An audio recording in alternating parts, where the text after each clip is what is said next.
Welcome to the Wellness at Work podcast, brought to you by the Learning and Development Projects at Silberman School of Social Work, Hunter College. This is a series of conversations designed to inspire wellness in helping professionals. Our conversations will focus on understanding the importance of self-care, reducing trauma, and bringing to listeners new ideas and practices that promote wellness at work and in your professional life. Welcome to our show today. Welcome to the Wellness at Work podcast. So you heard our voiceover and you heard a little bit about us, but we'd like to take this opportunity to draw you in to the Wellness at Work podcast space. So as I said before, my name is Jesan Sorrells. I am the producer of the Wellness at Work podcast, and this is the first time and probably one of the rare times that you'll hear my voice actually on the show, but just know that behind the scenes, I'm working to make this the best show possible for you. Now, you heard a little bit there from the person that we are going to be talking to today to talk about this show, what we are doing, and what we are hoping to accomplish. And that person is Geoff Rogers. Geoff Rogers is the host of the Wellness at Work podcast, and you're going to be hearing quite a bit from Geoff over the course of the next few episodes, and of course, over the life of this show, about a whole variety of different topics. But we wanted to take the opportunity today to introduce you to Geoff, introduce you to the show, and in this short trailer, only around 15 to 20 minutes of your time, talk about where we are going with the Wellness at Work project podcast and how where we are going can help you in your work with the people who are vulnerable and in need, not only in New York City, but all across the country, wherever this show is hitting your ears. So let me introduce, or let me welcome Geoff Rogers. How you doing today, Geoff? Well, thank you very much, Jesan. And thank you very much for that introduction. I am the director of the Learning and Development Projects at the Silberman School of Social Work at Hunter College, which is part of the City University of New York. I have worked in the space of working with vulnerable adults for more than 35 years. Having started this at the age of 15, I am youngish here. No, that's not true. So, what I think is really interesting about my work stems from my work in adult protective services. I started there as a caseworker. When I moved on, I was the director of operations for adult protective services in New York City. And then I came to Hunter to do some training, to oversee a training contract, and then subsequently the whole training cohort. And then finally, we have our own training cohort nestled very comfortably at Silberman. And through all this, I get to a point where I understand certain things that are like aha moments. So we had this. I had this moment with a colleague who works in the School of Public Health. Her name is Stacy Plichter. She's a professor of the School of Public Health. Part of our work in vulnerable adults is we manage a contract for the New York State Office of Children and Family Services. And part of that contract is for providing training and professional development for adult protective services folks in New York State. And part of that contract is we present a conference, or what is called the New York State Adult Abuse Training Institute. But it's a conference. It's about 30 to 40 workshops every year, usually around in the early fall.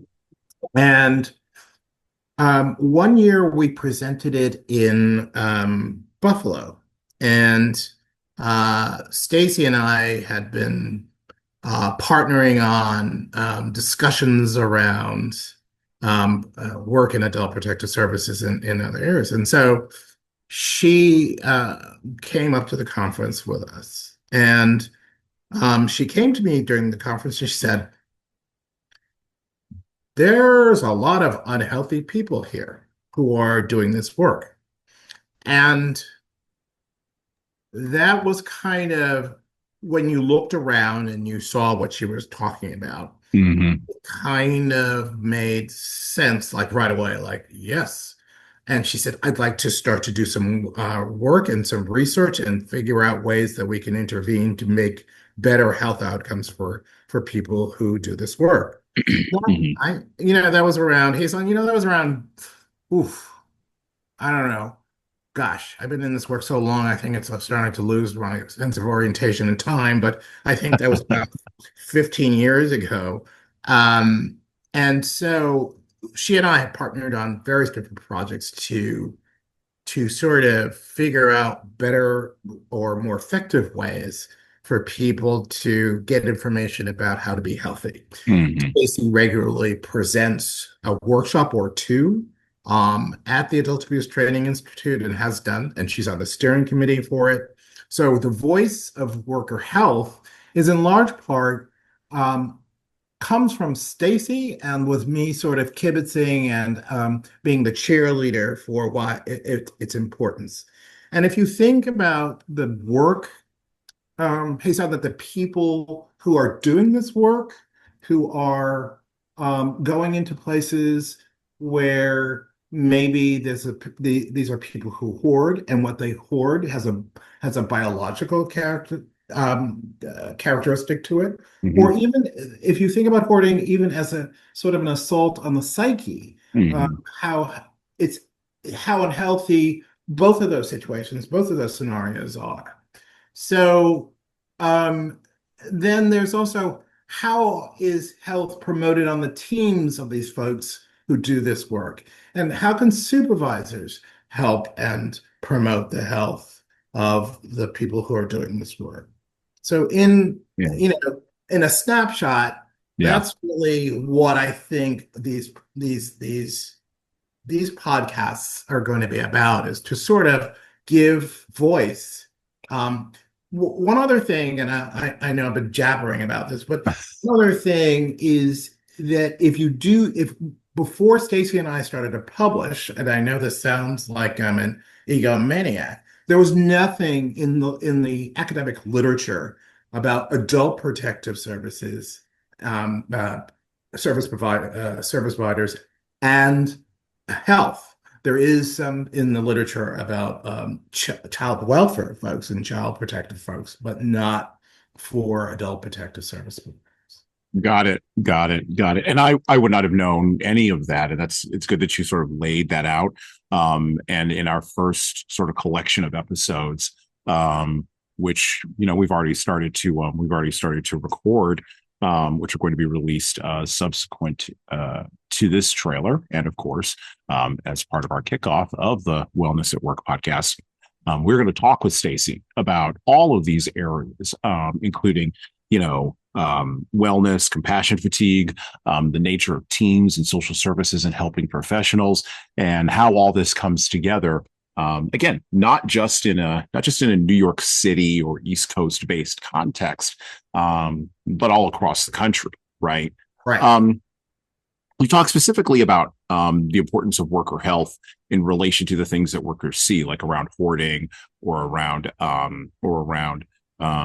sort of some really challenging areas in adult protective services.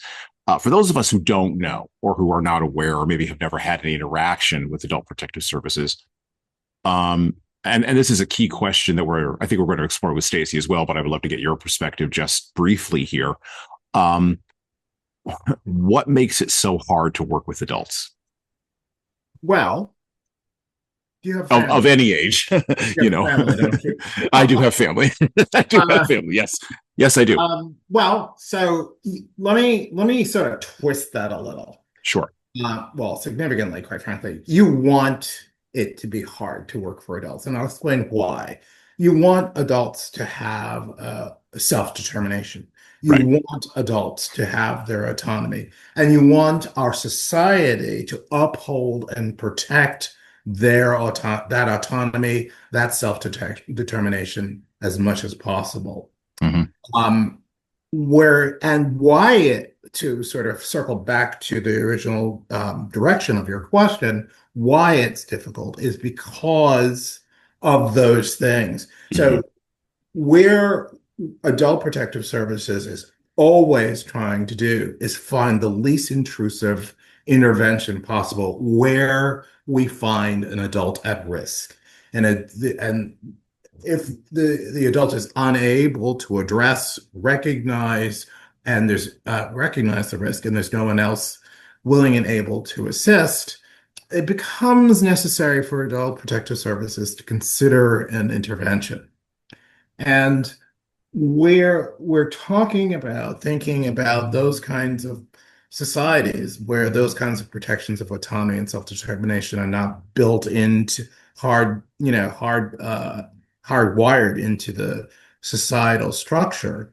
There's a less, shall we say, a more slippery slope into being into involuntary interventions that are not always in the best interests of the person that who is at risk. Right. So you really do want to make sure, and that therefore becomes very difficult. You Yeah. have to determine whether or not somebody's making decisions that they are aware of the risk of their decision. We are all able to make bad decisions. The question is whether or not those bad decisions, are we aware of the risk, and is the risk has its impact is has to be carefully assessed. Hmm. Um, spending too much money, which we all do, eating too much during Thanksgiving or during a holiday. Yes. But when we're talking about somebody who um, has piles of newspaper and the smoke detector doesn't work and they smoke cigarettes at night and very often fall asleep with the cigarette still lit, that's a situation that calls our attention. I'm not necessarily saying, oh, we need to intervene, but where I want folks who are listening to this to think of that the social contract, whatever is remaining of it, adult protective services is really fundamentally weaved in to assure where folks who are at risk or at distress, where they're being abused or when they're being exploited or when they're self-neglecting or they're being neglected, that adult protective services has in its mandate to assess and determine what to do to assure that these people do not fall off the sides of the earth, for lack Right. of a better term. Right.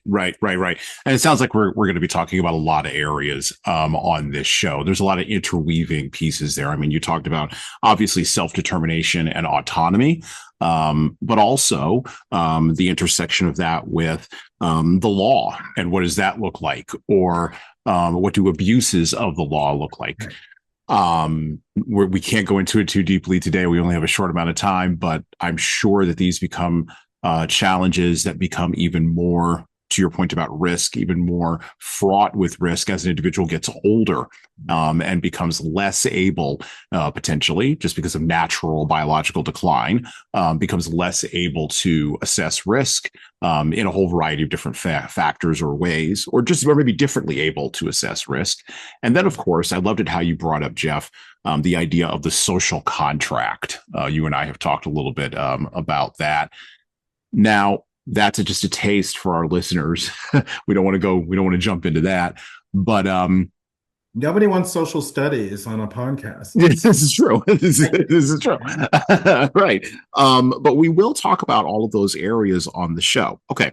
So Yeah. as we begin to wrap up here, um, what format is this show going to be in? Or is it going to be audio, video, release schedule, platforms? Where will people be able to find this? Let's talk a little bit about that. I Well, think nobody wants to see an old guy talk about wellness. That's kind of like, oh, well, at the risk of a little internalized ageism oppression. It's going to be video, sorry, audio Mhm. only. We are going to also be able to provide resources for listeners at the end of the podcast. And the interesting thing that Stacy, one of the many interesting things she brings to it is actually taking listeners through particular practices that will help with various kinds of stress and various kinds of wellness. And she'll be giving these at the end. And I'm the guinea pig for those things, for those different, I wouldn't call them interventions as much as all those practices that are the the goal of which is to uplift health. Excellent. Excellent. And of course, you'll be able to get the audio version of this podcast on all the major podcast platforms that you Right. listen to podcasts on. That's Right. it's sort of my job here in the back end to make sure that you can listen to this show on Apple, Spotify. The audio version of the show will also be on YouTube. And again, any platform where you listen to podcasts on, you'll be able to get the Wellness at Work podcast with Geoff Rogers and whoever his guest will be that week. Yeah. Awesome. Yeah. I'm Great. very excited about this. Very excited. Yes, this is going to be a great project. I'm very proud to be partnering with the Learning and Development Projects at the Silverman School of Social Work to bring this to folks. And I can't wait to take everyone. I can't wait for us to take our listeners on this journey Yeah. today, Yeah. or and in the future as we go forward. So Yeah. awesome. Geoff, with the last couple of seconds we've got, anything you want to leave folks with as we close out? Wellness at work is not just about people who are working with vulnerable adults. Um, Wellness at work is about wellness at work for everyone. And I encourage you, if you have a few moments and you want to get some different perspectives on wellness at work, please tune in. Absolutely. Great. Thank you, Geoff Rogers. Once again, my name is Jesan Sorrells, producer of the Wellness at Work podcast. And with that, well, we're out.